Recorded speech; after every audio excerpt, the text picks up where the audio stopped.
please click on the red subscribe link and subscribe to our channel, and do turn on notifications as well. How to make a washi tape hand. For this you need a sheet of paper, washi tape, scissors, a pencil and a child. Draw an outline of your child's hand on the paper. Now turn the page over and draw an outline of your child's opposite hand.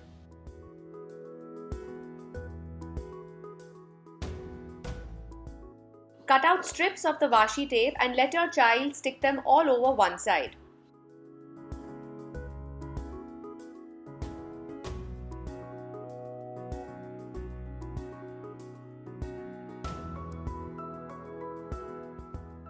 Cut out the outline of the hand from the opposite side of the page which has no tape on it.